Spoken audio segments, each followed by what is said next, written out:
నమస్తే, welcome to Kadapa వార్త. కుప్పం నియోజకవర్గ రెస్కో కార్యాలయ పరిధిలో కోట్లాది రూపాయల అవినీతి అక్రమాలు జరిగాయని ఆరోపణలు బలంగా వినిపిస్తున్నాయి. గత వైసీపీ ప్రభుత్వంలో మంత్రిగా ఉన్న ఓ నాయకుడు రెస్కోలో చక్రం తిప్పి కోట్లాది రూపాయలు దండుకున్నారని విమర్శలు వినిపిస్తున్నాయి. దశాబ్దాల కాలంగా కుప్పానికి విద్యుత్ సరఫరా చేస్తున్న గ్రామీణ విద్యుత్ సంస్థ అయిన రెస్కోలో ఒక ముఖ్య అధికారిని నియమించడానికి ఏకంగా 50 లక్షల రూపాయలకు ఆ పదవిని అమ్ముకున్నట్లు ఆరోపణలున్నాయి. ఇప్పుడు ఆ ముఖ్యాధికారి ప్రభుత్వం మారడంతో సెలవుపై వెళ్లడానికి సిద్ధంగా ఉన్నట్లు తెలుస్తోంది. ఇక్కడ ఉద్యోగ నియామకాల్లో పనిచేసేందుకు ఇంజనీరు స్థాయి నుంచి లైన్మెన్, ఫీల్డ్ అసిస్టెంట్ వరకు ఎలాంటి అర్హతలు లేకపోయినా నిబంధనలను తుంగలో తొక్కి ఒక్కొక్క ఉద్యోగానికి 15 లక్షల రూపాయల నుంచి 25 లక్షల రూపాయల వరకు వసూలు చేసినట్లు ఆ సంస్థలోని ఉద్యోగులే కొంతమంది కోడై కూస్తున్నారు.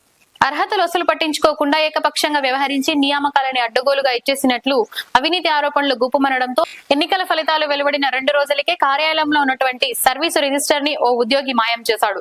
టీడీపీ వర్గాల నుంచి తీవ్ర ఒత్తిడి రావడంతో రెస్కో ముఖ్య అధికారి తగు చర్యలు తీసుకుని మాయమైన సర్వీస్ రిజిస్టర్ ని సాయంత్రానికలా తెప్పించడం జరిగింది.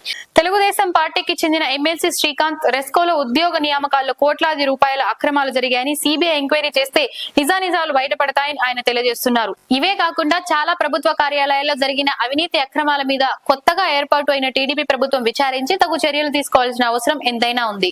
కుప్పం రెస్కో పరిధిలో ఇప్పటి వరకు అక్రమంగా 30 మందికి పైగా ఉద్యోగులను నియమించినట్లు తెలుస్తుంది. వీరి నియామకాల్లో ఎలాంటి నియమ నిబంధనలు పాటించలేదని టీడీపీ వర్గాలు గగ్గోలు పెడుతున్నాయి. వీరినే కాకుండా 19 మందిని కారుణ్య నియామకాల కింద నియమించినట్లు తెలుస్తుంది. ఈ నియామకాలను భారీగా అక్రమాలు చోటు చేసుకున్నాయని ఆరోపణలు ఉన్నాయి. గ్రామీణ విద్యుత్ సరఫరా సంస్థ అయిన కుప్పంలో 200 కోట్ల రూపాయలకు పైగా అవినీతి జరిగిందని టీడీపీ వర్గాలు బహిరంగంగా ఆరోపిస్తున్నాయి. వైసీపీ ప్రభుత్వంలో ఇంత విచ్చలవిడిగా అవినీతికి పాల్పడడానికి 2024లో కూడా తామే అధికారంలోకి వస్తామని వైసీపీ నాయకులు భావించడం ద్వారానే ఈ దారుణాలకి తెరతీసినట్లు టీడీపీ వర్గాలు విమర్శిస్తున్నాయి.